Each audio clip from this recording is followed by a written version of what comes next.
Hello everyone, very good morning. এখন বাজে 9:15। আমার স্নান হয়ে গেছে, ফ্রেশ হয়ে গেছি। অফিসের জন্য রেডি হওয়াটা শুধু বাকি, তারপর অফিস চলে যাব। আমি কালকে যেহেতু বলেছি যে আজকে অফিস টাইমিং একটু এগিয়েছি আজকে থেকে, এখন থেকে 10টা। তো এরকম হয় আর কি মাঝে মধ্যে। তো এবার 10টা থেকে অফিস, যেহেতু আমাকে একটু তাড়াতাড়ি উঠতে হয়েছে। আর কাল রাতে এডিট করে ঘুমোতে ঘুমোতে 3টা বেজে গেছিলো। তো সেই জন্য আমি মানে সকালে একটু না ঘুমোলে সারাদিন শরীরটা খুব খারাপ লাগে। তো সেই জন্য একটু ঘুমের সাথে ভিডিও করাটা একটু মেকআপ করে নিয়েছি। তো এই জন্য একটু দেরি করে ভিডিওটা স্টার্ট করলাম। তো চলো এবার রেডি হয়ে যাই অফিসের জন্য।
রেডি হয়ে গেছি, এখন বাজে 9:30।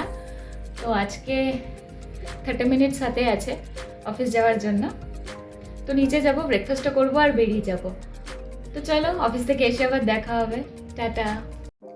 অফিসের জন্য বেরিয়ে গেছি, এখন বাজে 9:30। তো আশা করি আজকে 10টার মধ্যে পৌঁছে যেতে পারবো অফিসে।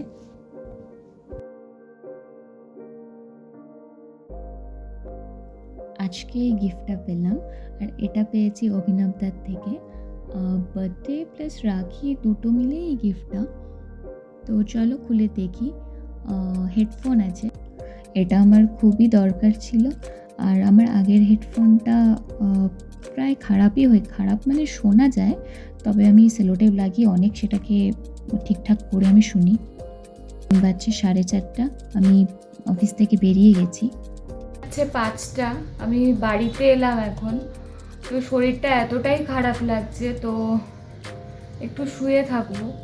জানি না কেন এরকম লাগছে, আসলে কালকে রাতে ঘুম হয়নি। তবে এরকম মাঝে মধ্যে হয় যে ঘুম হয় না, কিন্তু এতটা খারাপ কখনো এর আগে লাগেনি। আর বাইরে প্রচণ্ড গরম। তো এবার আর আমার কথা বলার এনার্জিটুকুও নেই এখন। তো এবার একটু ফ্রেশ হয়ে একটু শোয়ার পরে আশা করি একটু ফ্রেশ লাগবে, তারপরে আবার ভিডিও স্টার্ট করব। নতুন হেডফোনটা চার্জে দিচ্ছি এখন, কারণ এটাকে দেখতেও হবে ঠিকঠাক চলছে কি না, নইলে রিটার্নের ব্যাপার আছে। তো আমি চার্জে দিয়ে দিয়েছি। এবার প্যাকেটগুলো এখানে পড়ে আছে, প্যাকেটগুলো সরিয়ে রাখি, এগুলো কাজে লাগতে পারে। যতক্ষণ না এটা টেস্টিং হচ্ছে ততক্ষণ এগুলো এখানেই থাক। এবার ওই ঘরে একটু যাই। আর এখানে এই পাপোশের পাশে এটা দেওয়া, কারণ এসির হাওয়াটা যেন বাইরে না বেরিয়ে যায়। আর এখানে জিনিসপত্র বিছানার ওপর পড়ে আছে কিছু, যেটা অ্যাজ ইউজুয়াল থাকে। আর সবচেয়ে বড় ব্যাপার হচ্ছে আমার জন্মদিনের এই দুটো গিফট, এটা আমার খুব পছন্দ হয়েছে। এটা রিয়াদি দিয়েছে। নেল পালিশটা তো আমার খুবই পছন্দের, ইভেন আমি পরেওছি। আর এখানে একটা বডি স্প্রে আছে, একটা পারফিউম আছে, দুটোই খুবই ভালো। এখানে টেবিলের এই অবস্থা, আমি কবে সে পরেছিলাম এই ইয়াররিংগুলো, এগুলো এখানেই পড়ে আছে সেদিন থেকে। তারপরে ঠিক করাও হয়নি, এগুলোর রং চলে যাবে ঠিক না করলে, তো এগুলো ঠিক করতে হবে। আমি রবিবারের মধ্যে এগুলো একদম ঠিক করে দেবো। এখানে আমি ওটসের অমলেট বানানোর প্রিপারেশন করছি। পেঁয়াজ কুচি কুচি করে কেটে নিয়ে, একটা হাফ গাজর ছিল, কারণ আমি গাজর খেতে অতটা পছন্দ করি না, তো সেটাকে একটু গ্রেট করে নিয়েছি অল্প একটু। আর তারপর ওটস, 1 বোল ওটস নিয়েছি, তার মধ্যে 2টো ডিম, আর অল্প একটু দুধ দিয়ে ওটাকে ভালো করে ফেটিয়ে নিয়েছি। সেটা ফেটানোর পরে কিছুক্ষণ রাখার পর আর একটু দুধ দিয়ে সেটাকে করা হয়েছে। সেই কনসিস্টেন্সিটা বুঝে করতে হবে। আর তারপর সেটাকে 10 মিনিট ওভাবে রেখে স্বাদ মতো একটু লবণ অবশ্যই, আর তারপর ছোটো ছোটো করে কাঁচা লঙ্কা কেটে তারপর ওটাকে ভেজে নিয়েছি।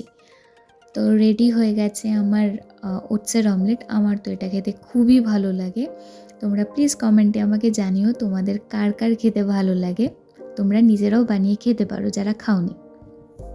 নিজে নিয়ে বসেছি আর দিদাকেও ডেকেছি আমি। দিদা বলল আসছে, তার আগে আমি শুরু করে ফেললাম কারণ আর ওয়েট করতে পারছি না।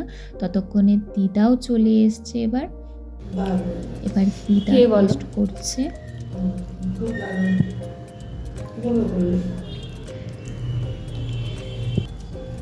যে ওটসের অমলেট,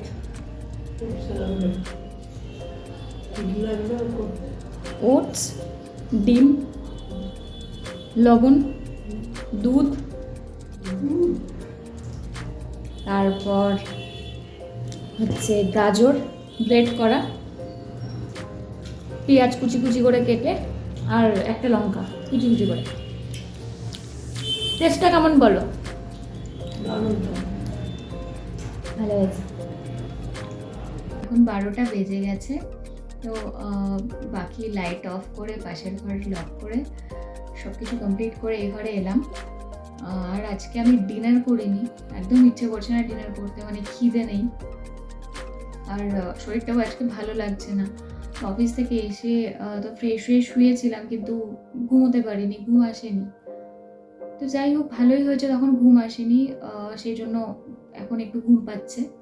তো আমার এডিটিং মোটামুটি 80% কমপ্লিট, বাকি 20% করে ঘুমিয়ে যাব। তো কালকে যাচ্ছি জলপাইগুড়ি। তো চলো, গুড নাইট, টাটা।